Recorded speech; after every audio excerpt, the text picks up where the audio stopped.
আসসালামু আলাইকুম। আশা করি সবাই ভালো আছেন। আমি কামরুল ইসলাম। আজকে আপনাদের একটা বিষয় নিয়ে আসি, যেটা সাধারণত সবাই বিভিন্ন ভিডিওতে বিভিন্ন জনে বিভিন্নভাবে বলে।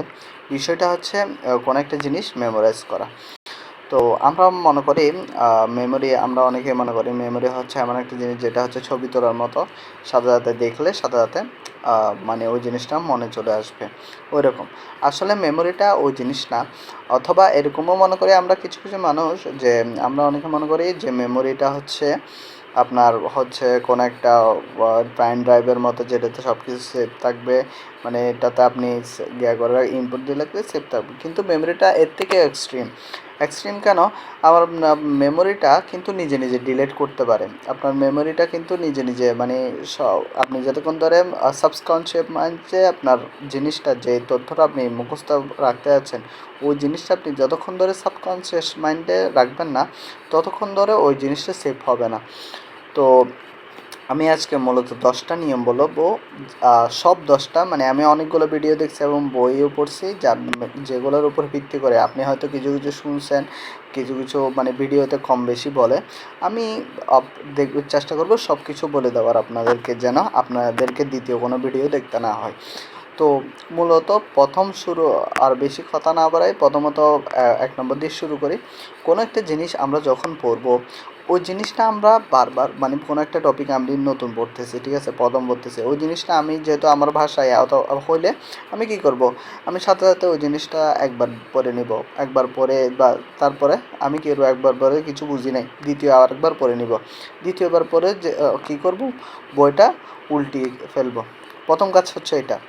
দ্বিতীয় কাজ হচ্ছে আমার ওই জিনিসটা আমি কি করব, যা জানি আমার মাথায় যা আছে ওই বিষয়ের উপর ভিত্তি করে ওই জিনিসটা আমি লিখে ফেলার চেষ্টা করব। এখন 2 নম্বর কাজ হয়তো অনেকের ভালো লিখতে পারবে, অনেকে কম লিখতে পারবে। তো কিছু সমস্যা নেই। তো আপনি কি করবেন, ওই জিনিসটা আবার পড়ে নিয়ে নেবেন। হয়তো ওই জিনিসটা আপনি থেকে ওই বই থেকে পড়া অথবা ওই জায়গা থেকে পড়া আপনার জন্য কষ্ট হচ্ছে।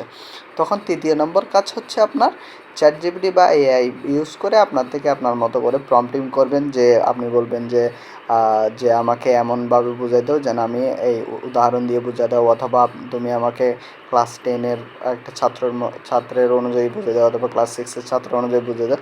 এরকম বলে আপনি যখন প্রম্পটিং করবেন, চ্যাট জিপিটি আপনাকে সুন্দরভাবে বুঝে দেবে। 3 নম্বর কাজ হচ্ছে ওইটা।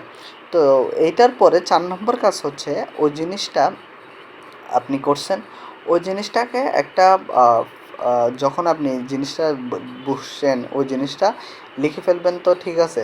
তারপরে হচ্ছে ওই জিনিসটা স্থায়ীভাবে মনে রাখার জন্য প্রথম কাজ হচ্ছে আপনার 4 নম্বর কাজ। 4 নম্বর কাজ হচ্ছে আপনাকে একটা ইনফোগ্রাফিক বানাতে হবে। এটা আপনি এআই দিয়েও বানাতে পারেন, চাইলে নিজ থেকে করলে ওটা বেশি এফেক্টিভ হয়। তো ইনফোগ্রাফিক বানাবেন একটা, ওইটার উপর ভিত্তি করে।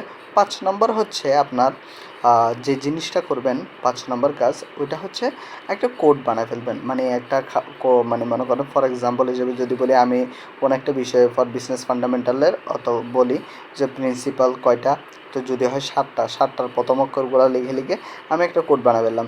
কোড বানিয়ে ওইটা আমি মুখস্থ করে রাখলাম, তাহলে আমি ওইটার সাথে এটা কানেক্ট করে রাখলে ওই জিনিসটা কোডটা দেখলে আমি সবগুলো 7টা মনে চলে আসবে। 7টাগুলো আমার থেকে এক্সট্রাভাবে মুখস্থ করতে হয় না। তো এটা ইজিয়ার হয়ে যায়। 6 নম্বর 6 নম্বর যে কাজ করবেন, 6 নম্বর কাজ যদি আপনি আরও স্ট্রংভাবে করতে চান, তাহলে কী হবে, আপনি চাইলে একটা স্টোরি বানাতে পারেন ওই জিনিসটা। 6 নম্বর কাজ হচ্ছে আপনি একটা স্টোরি লিঙ্ক করে ফেলতে পারেন ওই বিষয়ের সাথে। যে মনে করেন ফর এক্সাম্পল আমি যে 7টা বললাম, প্রিন্সিপালকে আমি মনে করো কোনো একটা রাজা প্রজা এরকম করে একটা স্টোরি বানালাম, আমি নিজে নিজে বানালাম। বানাইয়ে ওটা আমি চিন্তা করব জিনিসটা। 8 নম্বর কাজ হচ্ছে, যেটা এফেক্টিভ কাজ আমি হয়তো আগে বলা উচিত ছিল, ওটা হচ্ছে আপনি কাউকে বোঝানোর, মানে আপনি নিজে যেটা শিখছেন ওটা অন্য কাউকে বোঝানোর চেষ্টা করা, উনি বুঝতেছে কিনা ওনার থেকে রিভিউ নেওয়া। তো এই জিনিসটা করা। তারপরে 9 নম্বর তারপরে 8 নম্বর কাজ হচ্ছে আপনার, 7 নম্বর তো বললাম এটা, যে আপনি অন্য কারোর সাথে কনভারসেশন করে ওই জিনিসটা ক্লিয়ার করা।